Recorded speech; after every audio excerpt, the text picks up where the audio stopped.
You know what? As a Greek mythology nerd, oh, you love Greek mythology? You nerd out on it? Well done. You read the Odyssey in high school? Oh, that is so neat.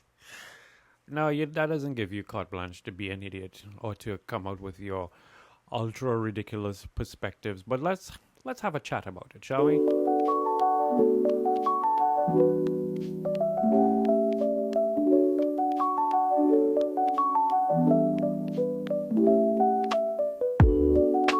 I wasn't necessarily going to do this kind of video, but then I was online last night and I saw this particular post, and I've taken out her name because I'm not giving her free advertising for her book or anything of the sort. But the reality is, that's the kind of argument that is going on out there. Everybody is out here catching strays because not everybody in the Odyssey is cream skinned. And people went nuts about this movie long before this movie even started to come out. Oh my god, what do you mean a black Helen of Troy? That just doesn't make any sense. You, who could barely afford your rent, is listening to the ramblings of a trillionaire. That's brilliant, isn't it? That's brilliant. But people are out here griping and opening up their whole face because, oh my god, it's not historically accurate. Historically accurate? Okay.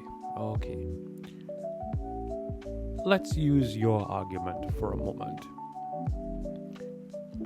A culture tells a story, and the story is defined by the culture that puts it out. So, for example, when you look at 14th, 15th, 16th century paintings of Christ with his nice auburn hair flowing down, and he looks like a nice white person that you may or may not have known if you were living back in the day, that was acceptable because the culture was that of colonization, and these people wanted someone that when they look up to, it's like, hey, that's me.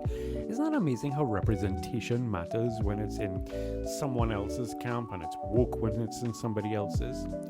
And I'm a Christian. I live in that reality, but I'm just saying that is how people define culture. So if it is that your argument is that it's culturific, then you should also realize that a storyteller has the right to tell his or her story in a way that they see it fit for the time that they're telling it and for the audience that they're telling it, and also from their perspective of what it is that they want to say. But beyond all of that, I just find it's deeply hilarious, the whole discourse about wokeness. Suddenly everybody, once again, is an authority on all things mythological and historical. It's like when the new Little Mermaid came out and suddenly everybody was a science bro and knew everything about the ocean. Well, you see, that can't work because, well, there's no sunlight at the bottom of the ocean. So melanin... Of course, the reality is, if we were to take that into consideration, then you also have to take into consideration the fact that the actual mermaids and mermen would be more akin to the horrors at the bottom of the ocean, because that same problem of not having sunlight. It would be less Disney and more grim. Have you seen the pictures of the nightmare fuel? But you want to tell me that a black mermaid, a black Ariel, is the extent of your problems? A black Helen of Troy is really your problem? Or the fact that Telemachus says like dad and speaks with an American accent? This is Christopher Nolan. I'm surprised that people would be out here on Christopher Nolan's ass. That's and not for like the story, but just like, how dare he be woke? And you know what, maybe we just don't use the word woke anymore because a great deal of y'all don't know the history of what it actually means when it says woke. You know, people talk about like erasure, white erasure, and all these kinds of things involved. Don't let anyone disenfranchise you because you're a young man, especially a young white male man. Don't ever let anyone talk down to you. We need strong men out there. Then I had to sit down and watch Gods of Egypt with white European characters, and the only one that actually made like colorations was Toth. Rest in peace, Chadwick. And these are not fair-skinned Egyptian people. No, these are just white European actors who are playing the gods of Egypt. Of course, this is not inherently surprising. One time, Ridley Scott had to explain to a reporter that if he hired Muhammad so-and-so from such and such, it just would not sell. He wouldn't get it sold. We're talking about, of course, the remake of the Ten Commandments, which saw Moses as Batman.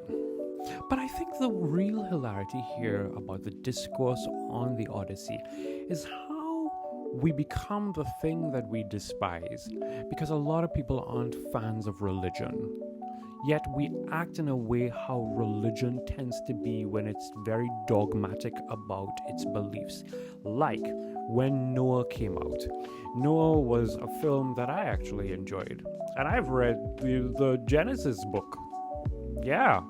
But religious people had scenes because there was a part in the film that talked about these fallen angels, and when they fell, I think they were like watchers, when they fell, they got crusted.